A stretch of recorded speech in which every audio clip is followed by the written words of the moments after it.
Құрметтім. Медресеге қалай жетсем болады?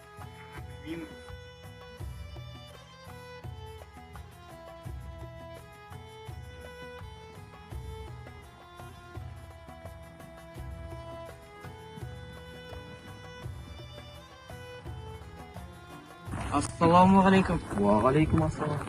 Медресеге қалай жетсем болады? Мұнда медресе көп. Сізге қандай медресе қажет? Әл-Фараби оқытатын медресе. Білесіз бе? Естуім бар.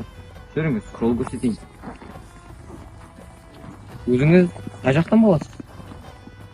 Бағдаттан келем. Бағдат? Бұл бүкіл араб әлемінің ғылым ошағы Бағдатта емес пе? Мұнда келгеніңіз қызық екен. Кітап оқығаныңызды көріп, онdan алыс екеніңіз көрініп тұр. Әрине, дұрыс. Бірақ Әл-Фарабиді тек араб әлем емес, бүкіл әлем мойындайды. Аристотельден кейін Әл-Фараби екінші ұстаз емес пе? Сондықтан одан білім алып, ғылымның шыңына жетсем деп тілеймін. Иә, Алла тағала ниетіңізге жетуді нәсіп етсін. Сәттілік тілеймін. Міне, осы жерден оңға бұрылып тура жүрсеңіз, сол жол медресеге апарады. Рахмет.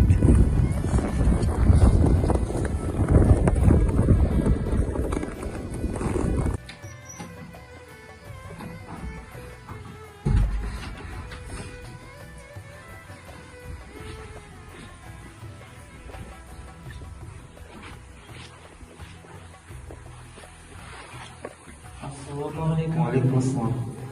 Әл-Фараби ұстаз, қай жерде тұрады? Мына жерде тұр.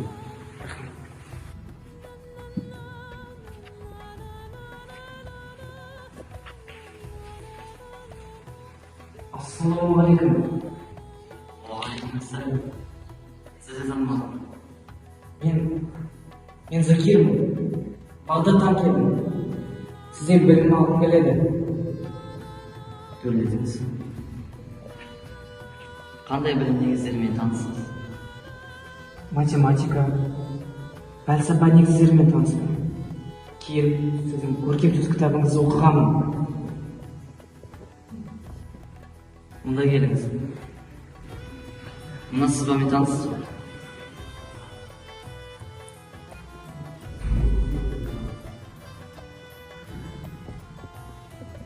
Шынымды айтсам, түсінбей тұрмын. Ахмет Абу Юсуфтың кітаптарын оқығансыз ба? Оны да оқымаған. Онда сізге 3-ші топтағы қазақ ұстазға бару керек.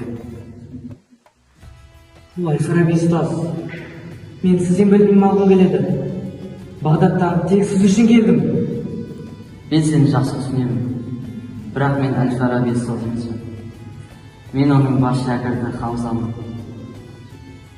Әл-Фараби ұстаз 1-ші топтағы шәкірттерге сабақ береді. Ал бұл жаққа саған әлі ерте. Бірақ әр бейсенбі сайын Әл-Фараби ұстаздың түстен кейін жалпылама сабағы болады. Сол жерде жолы. Жаратылыстың заңдылығы бойынша сұйық зат тек өзінен төмен орналасқан затқа ағады болады. Сондықтан біз осы тәжірибеде сұйық затты қолдана алмаймыз. Иә, оған келісемін. Бірақ та біз қысымды төмен түсіру арқылы сұйықтықты жоғары көтере аламыз ғой. Батыс пен шығыс даналығы айырмашылығы осында. Біздің материалдық ұғым қашанда екінші орында жүреді. Жоқ досым, сенмен келіспеймін. Шығыс сапарлық көзқарасымен, ал ислам әдебиеті бастауымен алғанымен ғылымдары аспан әлемі, архимия туралы өткір ойларын айтады. Сондықтан шығыс пәні жан-жақты деп айта аламын. О, ұстаз келе жатыр.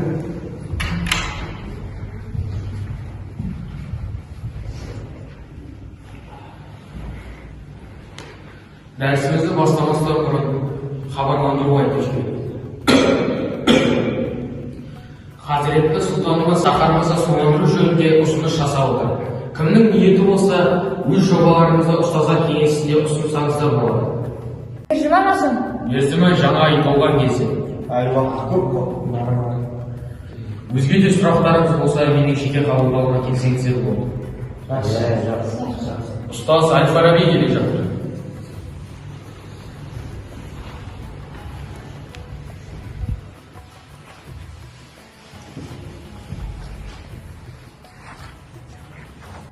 Адамзаттың қоғамда қалыптастыру бағытындағы қағидаларды талқылап көреміз. Халықты бір мүддеге жұмылдырып, қарқын болашаққа бастау үшін бірінші кезекте не керек? Мен ойымша бірінші кезекте жүйе керек. Дұрыс. Әрине, мемлекеттік жүйе. Қоғамдық негізді қалыптастыру керек. Адамның басқа тіршілік иелерінен де айырмашылығы осыда. Яғни бірігіп, бір қоғамда өмір сүру. Бұл маған жол көрсеткен адам ғой. Қабаттен ай. Артық сөйлеп қойдым ау ол ұстазға. Енді кешірім сұрауым керек. Жүздері байсалды, көздері нұрлы, ақылға тұнып тұр екен. Мен енді қайткенде де осы ғұламадан дәріс алуым керек. Шәкірті болуым керек.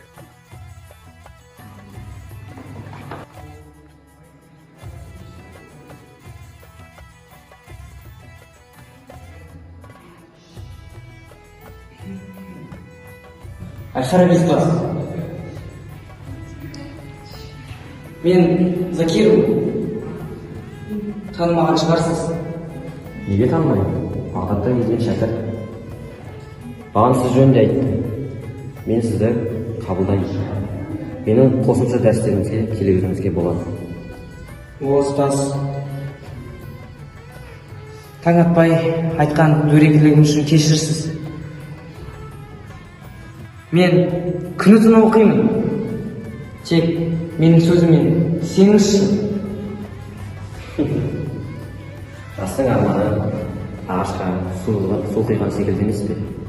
Өсіреді, дәрін сіңіреді, жемісін береді. Өзіңізге қарап, өзімнің жастық шағым есіме келді.